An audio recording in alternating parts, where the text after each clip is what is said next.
கூட்டணி போங்க அப்படிங்கிறாப்புல. எனக்கு கற்றறிவை விட கொஞ்சம் பட்டறிவு அதிகம். ஏன்னா வரலாறு ஐயா இறையன்பு எழுதுகிறாங்க. வரலாறு என்பது நீங்கள் மன்னருடைய வாழ்க்கையை பார்க்குறீங்க, தலையில் கிரீடம் பளபளக்கும் பட்டாடை, அதை பார்க்குறது இல்லடா வரலாறு. தழும்புகளை தடவி பார்த்து தவறுகளை திருத்திக் கொள்வது தான் வரலாறுங்கிறாங்க.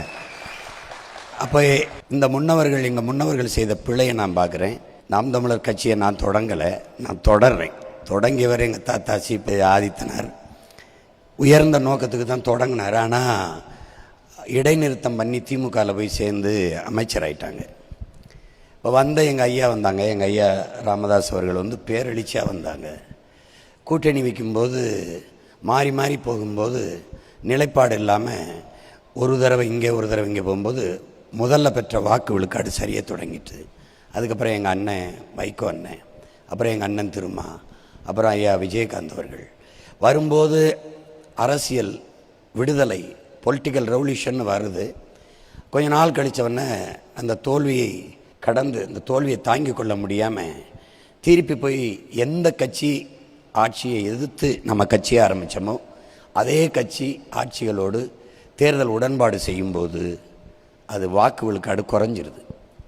அப்போ என்ன ஆயிடுதுன்னா, நம்ம எதை நினச்சி வந்தோமோ, என்னிடத்தில் என்ன அறிவுறுத்துறாங்கன்னா, இப்படி போனால் கட்சியை எப்படி காப்பாற்றுறதுங்கிறாங்க. இப்போ எனக்கு ஒரு கேள்வி எழுது, கட்சியை காப்பாற்றுறதே லட்சியமாக இருந்தால் எந்த லட்சியத்தை காப்பாற்ற நம்ம கட்சி ஆரம்பித்தோங்கிற கேள்வி எழுது. இப்போ எங்கள் ஐயா சொல்கிற மாதிரி தம்பி விஜய் கூடவாது சேர்ந்துருக்கலாங்கிறாங்க. சேர்ந்துருக்கலாம். அதை முடிவெடுத்துருக்க வேண்டியது என் தம்பி தான். ஏன்னா நான் தான் அவருக்கு முன்னவன். உங்களுக்கு நான் ரொம்ப பின்னாடி தான் அவர் வர்றார் அரசியல். அப்படிங்கும்போது நான் ஒரு கோட்பாட்டை வச்சு, ஒரு கொள்கையை வச்சு, இப்போ 2 பேருமே திரையிலிருந்து வந்தோங்கிறீங்க. நான் சிறையிலிருந்து 1.5 ஆண்டு சிறையிலிருந்து வந்தேன். நான் ரசிகர்களை சந்திக்கலை, நான் என் மக்களை சந்தித்தேன். ஒரு இனப்படுகொலை, இனத்தின் பேரழிவில் பிறந்த மகன் நான். அந்த வலி எனக்கு அதிகம். இப்போ இதில் என்ன வருதுன்னா, வரும்போது என்னோட பேசிகிட்டு இருக்கும்போது என் தம்பி அந்த நிலைப்பாட்டில் இல்லை, திடீர்னு மறுபடி ஐயா ஈவேராவை கொள்கை தலைவர்ன்ட்டார். இப்போ மறுபடியும் ஒரு வந்துடுச்சு. திருப்பி அவர் அப்படியே இங்கே ஒவ்வொன்றா வரும்போது இந்த தேர்தலில் நிலைப்பாட்டில் பார்த்திங்கன்னா இவர் 2000ங்கிறாரு, இவர் 2000ங்கிறாரு, இவர் 2500ங்கிறாரு. இதில் எனக்கு உடன்பாடு இல்லை. இலவசங்கள்ங்கிறது ஒரு ஏமாற்று, மக்களை ஏமாற்றுவதற்கான அறிவிப்பு. அது வளர்ச்சி இல்லை, கவர்ச்சி, கொடும் வீழ்ச்சி. அது சரியாக வராது. இலவசத்தில் இழக்கிற பணத்தை எங்கே எடுக்கிறீர்கள்னா யார்கிட்டையும் பதில் இருக்காது. 10.5 லட்சம் கோடி கடன், 1 லட்சம் கோடி வட்டி. இவர்கள் அறிவிச்சிருக்கிற இந்த இலவசங்களை நிறைவேற்றினா இன்னும் 10 லட்சம் கோடி கடன் பெறணும். எங்கள் அப்பா வீட்டாடமான வச்சு பணம் வாங்குற மாதிரி இவங்க நாட்டாடமான வச்சு பணம் வாங்குறாங்க. எதை காட்டி வாங்குவாங்க? மண்ணின் வளத்தை, மக்களின் நலத்தை. அது எனக்கு ஏற்படுவதில்லை. அந்த அரசியலை நான் செய்ய வரலை. இலவசம் பெற வேண்டிய வறுமை, ஏழ்மை நிலையில் இல்லாது என் மக்களின் வாழ்க்கை தரத்தை உயர்த்தணுங்கிறது என்னுடைய கனவு. அப்போ என்னுடைய கோட்பாடு, என்னுடைய நிலைப்பாடு கல்வி, கல்விக்கேற்ற வேலை, வேலைக்கேற்ற சம்பளம், அதை கொண்டு வாழ்கிற பெருமைமிக்க வாழ்வு, ஒரு தற்சார்பு வாழ்வு, என்னை நானே சார்ந்து வாழ்கிற தன்மானத்தோடு தலை நிமிர்ந்த வாழ்வு. அதுதான் என் கனவு. நீங்கள் எல்லாத்துக்கும் இலவசம். 1 கிலோ எண்ணெய், 1 லிட்டர் எண்ணெய், 1 கிலோ பருப்பு, ஒரு வேட்டி, சேலை, வெல்லம், அரிசி, அதுக்கப்புறம் 1000, 2000, அப்புறம் மிக்சி, கிரைண்டரு, ஃப்ரிட்ஜு 8000 ரூபா, இவர் 10,000 ரூபா அப்படின்னு இலவச திருமணம். எப்படி வலிக்கும்? கழுத தனக்கான ஜோடியை சேர்த்துக்கிறது, நாய் தனக்கான துணையை சேர்த்துக்கிறது, பன்னி சேர்த்துக்கிறது. தமிழை இலவச திருமணத்துக்கு நிற்கிறான். பொண்டாட்டியை இலவசமாக கட்டி வைக்க வேண்டியிருக்கு.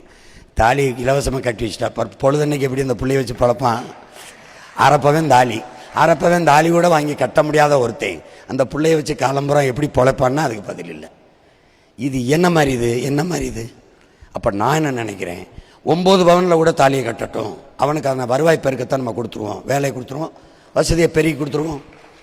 அப்படி தான் நீங்கள் பார்க்கணும். அப்படி தான் பார்க்கணும். நான் கையேந்தும் போது பிச்சையாயிருது, தன்மான இழப்பாயிருது. நான் ஏந்துனா நீங்கள் என்ன சொல்கிறீங்க? பிச்சைங்கிறீங்க. நம்ம எல்லாரும் சேர்ந்து ஏந்துனா பிச்சையில் இலவசங்கிறீங்க.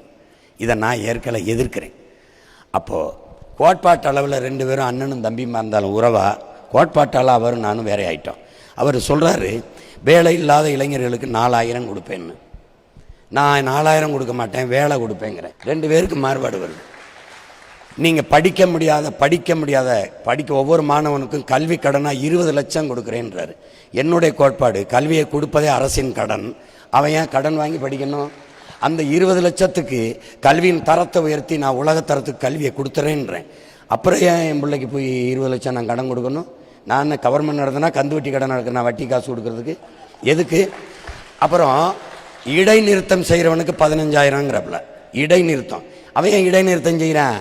நான் தான் தனியார் முதலாளி கொடுக்குற தரத்தை உலகத்தரத்தில், உலகத்தில் ஃபின்லாந்து 2வது, தென்கொரியா 3வது இடத்துல சிங்கப்பூருக்கு, ஒரு சின்ன நாடு. என் மாவட்ட அளவு இருக்கிற சிங்கப்பூர் கொடுக்குற கல்வி அந்த சீமான் கொடுக்க முடியாதா? அந்த கேள்வி எனக்குள்ளே எழுது. நான் தனியார் பள்ளிகளுக்கு, அரசு தனியார் கல்லூரிகளுக்கு இணையா அதை தாண்டி என் பள்ளி கல்லூரியின் தரத்தை உயர்த்தி கொண்டு போகிறேன். எதுக்கு இடை நிற்கிறான்? எதுக்கு இடை நிறுத்துறேன்? இடைநிறுத்த வேண்டிய அவசியம் இல்லாத அளவுக்கு நான் தரத்தை உயர்த்திடுறேன், அவ்வளோதானே. நான் சொல்கிறத உங்களால் நம்ப முடியலன்னா கெஜ்ரிவால் போய் பாருங்க. ஃபின்லாந்து, சிங்கப்பூர், தென்கொரியாவுக்கு இணையா கல்வித்தரத்தை டெல்லியில் உயர்த்தினார் கெஜ்ரிவால். கேரளாவில் நம்ம ஐயா பினராயி விஜயன் இந்த 10 ஆண்டுகளில் தனியார் பள்ளிக்கு போன மாணவர்கள், கல்லூரிக்கு போன மாணவர்களை 30 விழுக்காட்டு மாணவர்களை அரசு பள்ளியை நோக்கி திருப்பிட்டார். அவ்வளவு தரம் உயர்த்திட்டாப்ல. அவரால் முடியுது. அருகில் இருக்கிற கேரளாவில் ஐயா பினராயி விஜயனால் முடியுது, உங்கள் பிள்ளை என்னால் முடியாதாங்கிற நம்பிக்கை தான். அதனால் அது அரிசிதாரம் பருப்பு தாரம்லாம் அதெல்லாம் எனக்கு ஏற்படுவதில்லை. என் இனத்தை ரொம்ப அவமணிக்குது அது மாதிரி. அதனால் நான் அது அப்படியே எங்கள் ஐயா சொல்கிறதுனால என் தம்பி தான் முடிவு எடுத்துருக்கணும், அண்ணன் கூட நிற்கிறதா இல்லையான்னு. அவர் பாதை போயிடுச்சு, என் பாதை வேறையாயிடுச்சு. அதனால் ஒன்றும் இல்லை. இப்போ நீங்கள் எல்லாம் என்ன நினைக்கிறீங்கன்னா, எப்போ தனித்து நின்று வெல்றதுன்னு. தனித்து நின்று 37 இடம் அம்மா ஜெயலலிதாவால் பாராளுமன்றத்தில் வெல்ல முடியுது. தனித்து நின்று அரவிந்த் கெஜ்ரிவாலால் வெல்ல முடியுது. தனித்து நின்று உங்கள் சீமானால் வெல்ல முடியாதா? நான் ஒரு கோட்பாட்டை வகுத்திருக்கேன். எனக்கு கற்பித்த தலைவன், தற்காலிக தோல்விக்காக நிரந்தர வெற்றியை இழந்து விடக்கூடாது, தற்காலிக வெற்றிக்காக நிரந்தர தோல்வியை தழுவிக்கொள்ளக்கூடாது. அது என்னுடைய கோட்பாடு. எனக்கு முன்னாடி இருந்த என் முன்னவர்கள் என்னுடைய உறுதியான நிலைப்பாட்டில் வலுவான அடித்தளத்தை போடலை. ஒருவேளை நான் வெல்லலை, எனக்கு ஒன்றும் இழப்பு இல்லை. எனக்கு இழக்க உயிரை தவிர ஒன்றும் இல்லை. உயர்ந்த கொள்கை இருக்குது, ஆனால் அடைகிறதுக்கு அப்போ நான் இல்லை. ஆனால் நீங்கள் சொல்கிற என் தம்பியை சொல்கிற என் பிள்ளைகளையெல்லாம் நான் வளர்த்து விட்டுட்டேன்னா அவன் என்ன பண்ணுவான்? மேற்குறையை அடித்தலாம். நான் வலுவப்பட்டால் மேற்குறையை அழகாக கட்டிட்டு போய் அடிச்சிடுவான். நான் கொள்கையை கல்வெட்டு போல் எழுதி வச்சுருக்கேன். பைபிள், குரான், பகவத்துக்குள்ள போல். எப்படி வந்தால் எப்படி ஆச்சு, கல்வி எப்படி கொடுக்கணும், மருத்துவத்தை எப்படி கொடுக்கணும், நீரை எப்படி பெருக்கணும், பசி இல்லாத நாட்டை எப்படி படைக்கணும், வேலை எல்லாருக்கும் எப்படி கொடுக்கணும், நான் எல்லாம் வச்சுருக்கேன். 10 குறைக்கு காணொலி ஆவணமாக வேற எடுத்து வச்சுருக்கேன். போட்டு பார்த்தா ஆட்சியை செஞ்சுட்டு போக வேண்டியதானே. என்ன பிரச்சனை? ஒரு தலைவன் என்பவன் தானே சாதிச்சு முடிப்பவன் நினைப்பவன் நல்ல தலைவன். நான் இல்லைனாலும் இன்னொரு தலைமுறை சாதிக்கிற தலைமுறையை தயார் செஞ்சுட்டு போவன் தான் தலைவன். நானே அது கிடையாது. எங்கள் பாட்டனார் வள்ளுவர் இப்படி சொல்லிட்டு போனார். குடிதலி கோலோச்சும் மாநில மன்னன் அடிதொலி நிற்கும் உலகன்னு அவர் ஆண்டார். என் பாட்டன் பாரதி. இங்கே பாருங்க, நான் வெல்ல மாட்டேன்னு நீங்கள் எப்படி நினைக்கிறீங்க? என்னை உருவாக்கின தலைவன் ஒரு அடர்ந்த காட்டுக்குள்ளே இருட்டுக்குள்ளே நிற்கும்போது 2 பேருக்கும் பேசுகிறார். நாம் தோற்கலாம், நாம் சாகலாம், நம்ம சாதாரணமானவர்கள். ஆனால் சத்தியம் தோற்காது. சத்தியம் தோற்றதாக சரித்திரத்தில் செய்தி இல்லை. நாம் சத்தியத்தின் பக்கம் நிற்கிற மக்கள் ஒரு நாள் உறுதியாக வெல்லுவோம்.